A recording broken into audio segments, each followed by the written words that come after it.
jam. Pump it up, pump it up. Pump up the jam before you run out of daylight. Pump up the jam. Okay.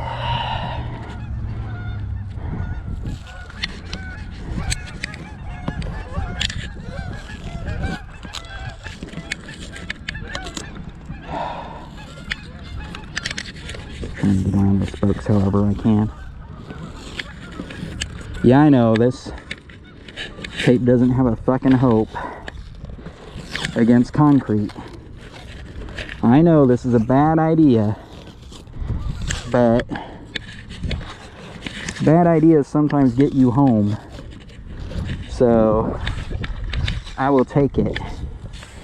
I will take the bad idea. Sheesh. Because it was starting to bulge clear out of the tire. So, advanced tire mending for idiots who don't change their tires often enough, guys.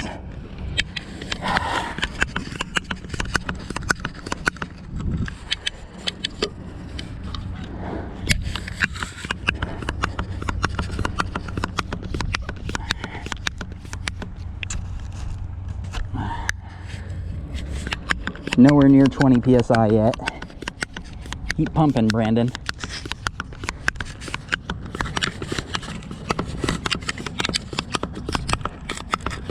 It's the volume of air. It's quite tremendous.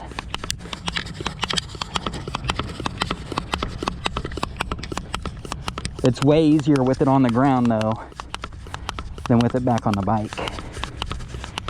And pretty soon I'll probably have to set up a work light, which I don't think I brought my normal work light with me. So I might have to rig something out of my cell phone. Okay, we're at right around 18. We're only going to about 20. Whew.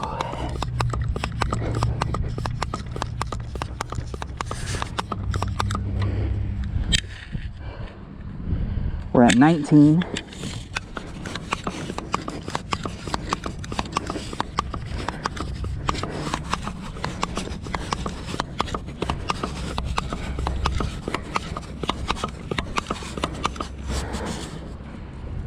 We're at 19, 20-ish.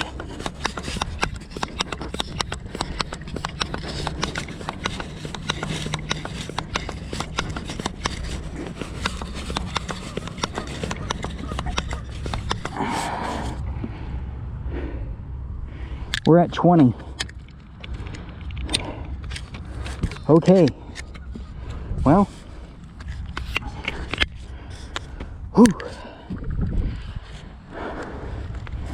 Put one of these suckers on there. And guess what I get to do once I get home tonight if I want to ride tomorrow? I get to change the tire again.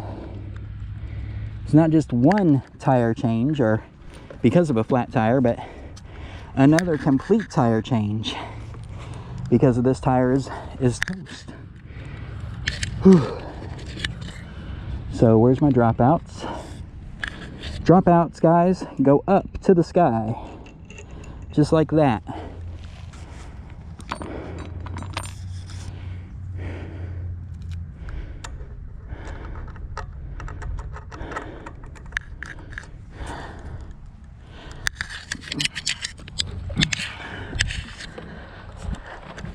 After you get your dropouts in, you realize that you jammed your derailleur, and then you cuss at yourself a little. And then after you get over it, you move your derailleur out like that. See how I'm grabbing it right there? Hopefully you have a friend with you who can help. If you do not, hopefully you've experienced the joy of having a flat bicycle tire in the past, and you sort of know when your dropouts are in good versus when they're screwing with you. Okay, we got one side good, one side bad. One side not good. Okay.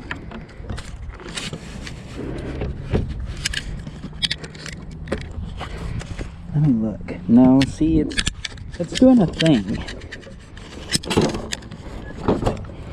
And I really should have removed that brake, but I didn't feel like it.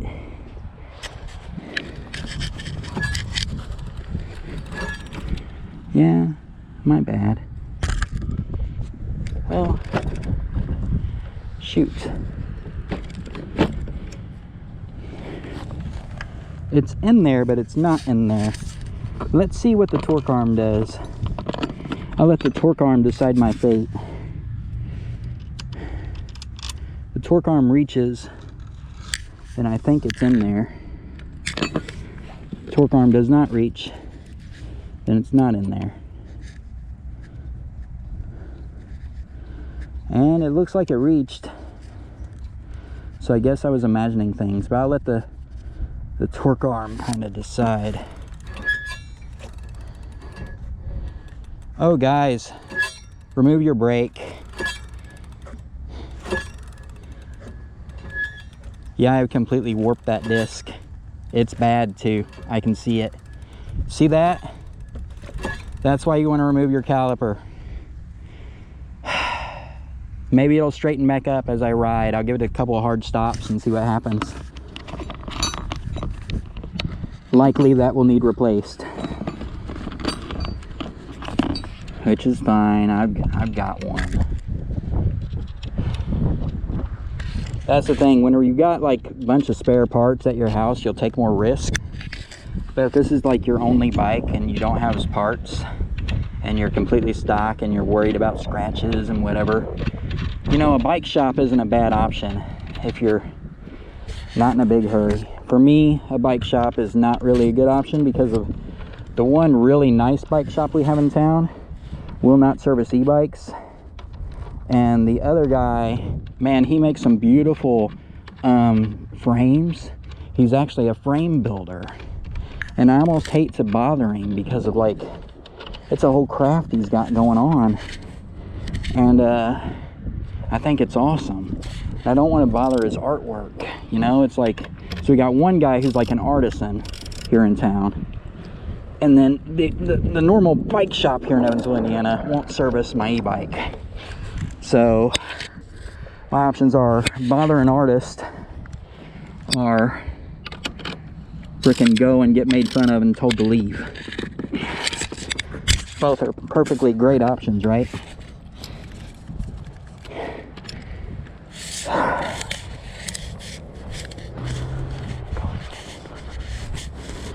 So I'm on my own out here in Evansville, Indiana. However, that might have changed, you know. There are a lot more bikes on the road now, and I'm sure they have to change their policy at some point. Just because, like, even today, if you watched my earlier video, today I ran into 2 e-bicyclists just out in the wild. I mean, it's not like it was 2 years ago. But that's whenever they first turned me away, was about 2 years ago. And it was kind of ridiculous.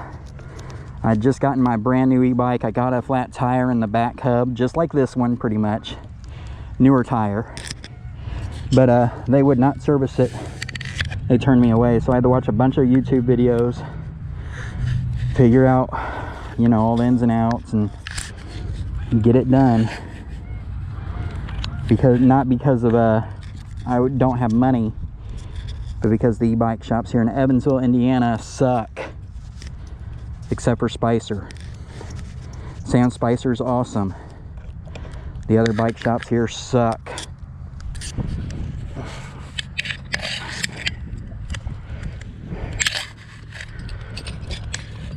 Sam Spicer is the guy I was talking about who makes frames, and he does just his bikes. They're a different kind of bikes.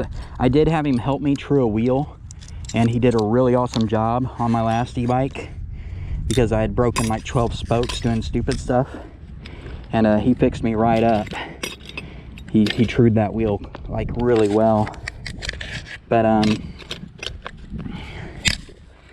yeah, most of the bike shops here though are not quite that good. This is the derailleur guard. I left it off because it's dark and it's black, and it's gonna be hard to line up that black part to the black frame. So that's just not going to happen right now. I can do that when I change the tire. Other than that though, hopefully my tape holds up. What a ridiculous little outing. I do have tomorrow off, so hopefully I can get in a better ride tomorrow. I may or may not film changing the tire when I get to it. Oh, mirror, don't break. Okay. Up on your feet, e-bicycle. Yeah, I didn't like doing that to my bag, but I also didn't want to unbolt it right now.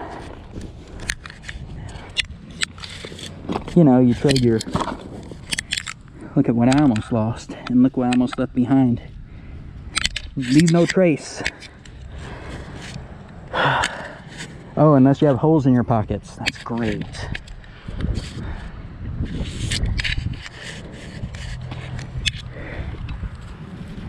Okay. Packing up. We're gonna see.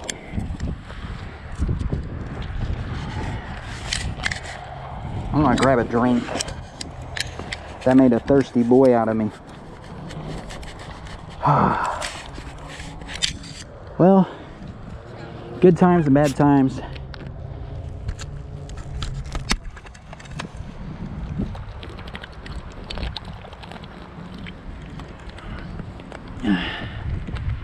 It is what it is, what it happens to be. We're not